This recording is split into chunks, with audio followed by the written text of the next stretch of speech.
За би оноо дээр presentation оноо зохион дээр presentation бичлэг ажлын хуудас бичлэг талаар маш хурдан зөвлөгөө ингээд заавар оруулъя. За логин ингээд Canva дээр мэдэрч орно.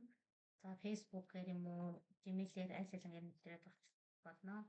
За өдөр нэвтэрчээсэн бол ингээд нээл чангараад ирнэ.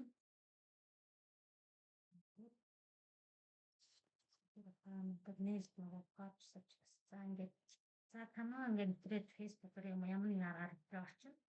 За энэ зүүн хэсэг дээрээс үүсгэх юм чинь дараад за эхний чинь presentation явуулсан. За presentation үүсгээд presentation хэсгээр дараад энэ хэсгээр дарчин. За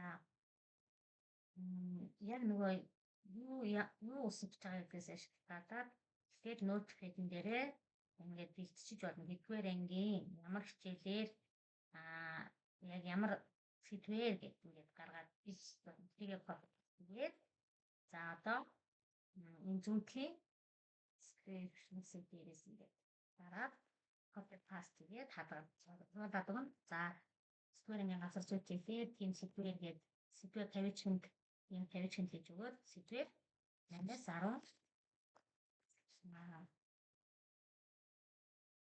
ингээд 8-аас 10 тань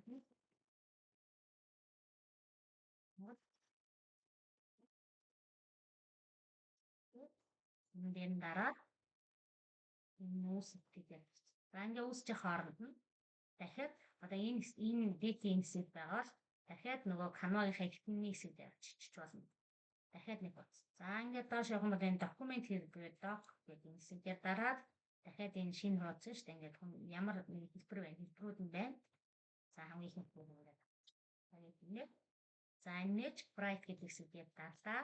За ингээд хэсэг гараад ирж байна.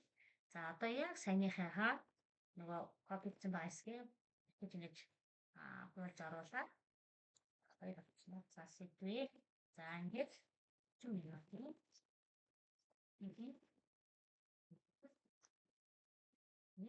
Сумэрч. За энэ явж байгаа хооронд дахиад одоо нөгөө presentation тэнд явж байгаа ингээд бургах нь. За дахиад саяныхаа хэсэг дээр очиод ингээд эдгээр ингээ үүсчих хооронд нь дахиад page bright хэсэг дээр очиод дахиад нөгөө cross хэсэг оруулаад сэдвээр ягаад чиний чад суу санагдав.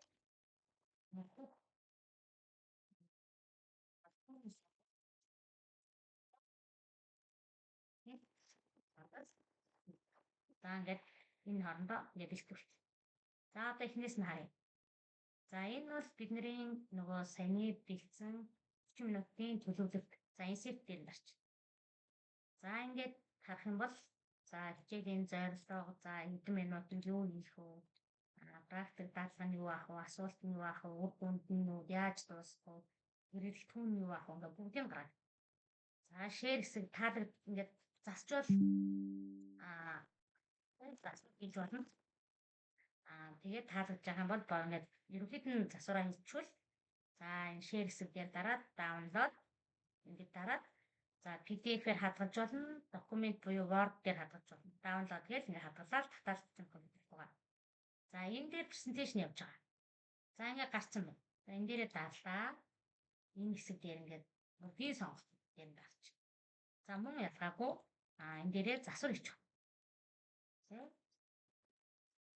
Хийж болно. Ингээд засвар хийнд сольж болно. Бас таалагдах байгаа хэсгүүдээсээ хасч болно.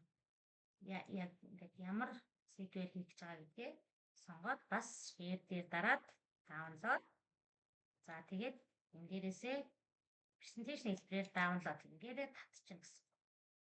За тэгэхээр яг нөгөө юу үсэж ийн гэдгээсээ шалтгаалаад хэмжээнээсээ шууд гаргаад ирж болж байгаа. За тэгвэл одоо нөгөө хичээлийн төлөвлөлт орсон, presentation явсан. За энэ дээр ажлын утас insert дараад за ямар ажлын утас бичсэн байна гэж ингээд сонгох даалгавартай. За ингээд бүх хэсэгтээ энэ ажлын утас. За энэ ингээд засвар хийгээд ер нь өөрөмшүүлээд тэгээд download хийгээд PDF юм уу документээр даунлоад хийгээд татаад болно. Та хамаагүй жишгээрээ